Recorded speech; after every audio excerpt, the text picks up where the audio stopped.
एक फिल्म में थोड़ा सा काम किया। उस फिल्म का नाम 12th फेल है, अभी आने वाली अगले महीने 27 अक्टूबर को आएगी वो फिल्म। उसमें मेरी भूमिका स्क्रिप्ट राइटिंग में ठीक ठाक थी और बाद में एक्टिंग भी मुझे करनी पड़ी। मेरा अपना ही रोल है, अपना ही कैरेक्टर है, छोटा सा है। ऐसा ऐसा नहीं है कि मैं फिल्म का हीरो हूँ, छोटा सा रोल है। कहीं आप जाएं और आपको बड़ी निराशा हो, थोड़ा सा है। तो मैं स्क्रिप्ट राइटिंग कर रहा था। फिल्म हिंदी की है। विधु विनोद चोपड़ा उस फिल्म के डायरेक्टर हैं और प्रोड्यूसर भी हैं। तो उन्होंने मुझसे कहा कि स्क्रिप्ट हमने लिखी है लेकिन उसमें थोड़ा सा काम करने की जरूरत है। फिर तय हुआ कि हम फिर से स्क्रिप्टिंग करेंगे उस फिल्म की। तो करीब 70 सीन है, जिनमें से अनुमान से 20-25 मैंने खुद लिखी हैं। वो बड़ा मुश्किल काम होता है। मुझे लगता था कि 2-4 दिन का काम होगा, लेकिन वो 6 से 8 घंटे में एक सीन हो पाता था। तो 2-2 दिन में जाके एक सीन पूरा होता था। बड़ा मुश्किल काम था। फिर खारिज भी होता था, उसमें फिर अमेंडमेंट्स होते थे। 100 बार तो फाइनल ही हुआ, फाइनल नंबर 2, फाइनल नंबर 3, ऐसे करते करते फाइनल होता था। इंटरेस्टिंग बात क्या है कि जब स्क्रिप्ट मेरे पास आई ओरिजिनल हिंदी भाषा में, पर रोमन लिपि में थी। यानी फिल्म में जैसे मान लीजिए सीन है कि मनोज के हाथ में 2 नाली बंदूक है, तो क्या लिखें? MANOJKEHATHMEDONALI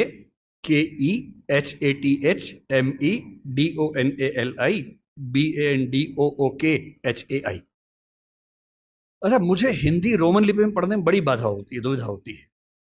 एक तो बात यहां से वहां हो जाती है। जैसे कोई ध और ढ का अंतर बता ही नहीं सकता अगर मैं रोमन में लिखूं। कोई ऐसा शब्द हो जिसमें ध और ढ में कंफ्यूजन हो जाए। अब मैं कुछ भी करके नहीं समझ सकता कि DH ध है कि ढ है, क्योंकि वो लिपि मेरी भाषा के हिसाब से बनी ही नहीं है। ड़ अंग्रेजी में मैं कितनी भी कोशिश करूं लिख ही नहीं सकता हूं, ण लिख ही नहीं सकता हूं। मैं हरियाणा में जा रहा हूं और मैं हरियाणा में बोल रहा हूं कि ए बालक इधर आ। बालक नहीं बोलते हैं, ड़ बोलते हैं। जो ड़ भी नहीं है, ल भी नहीं है, दोनों के बीच के साउंड है। अब मैं रोमन में कितनी भी कोशिश करके लिख ही नहीं सकता वो चीज। और एक्टर को बोलना क्या है? बालक। सड़क नहीं लिख सकता हूं, SARAK या SADAK। कैसे लिखूं?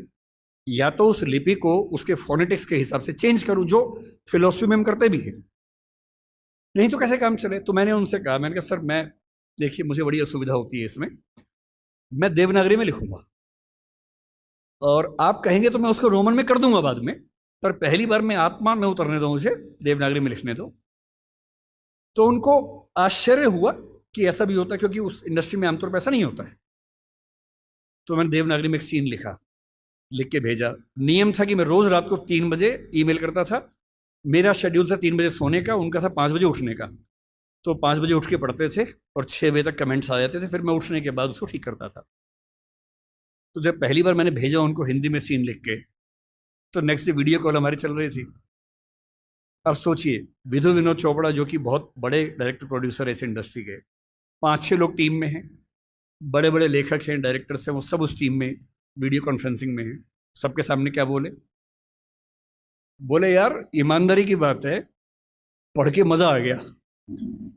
मुझसे काफी बड़े हैं, मुझे छोटे भाई की तरह मानते। बोले विकास अब तू ऐसे लिख यार, ऐसी मजा आता है। और बाकी टीम को बोले कि तुम्हें इंग्लिश में करना हो करना, बाद में हम हिंदी में करेंगे। उसके बाद वो पूरी फिल्म हिंदी में लिखी गई।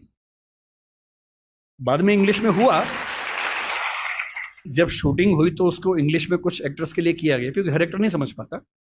विशेष रूप से मान लीजिए कोई एक्टर दक्षिण भारत से आ जाए, उसको हिंदी में फिल्म शूट करनी है, कैसे करेगा बेचारा? उसको रोमन में लिख के देते हैं।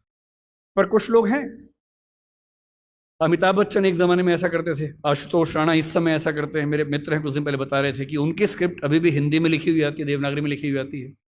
उनका तेवर है कि भाई देवनागरी में पढ़ूंगा, रोमन में नहीं आप पकड़ में आती है, तो करते हैं उसमें।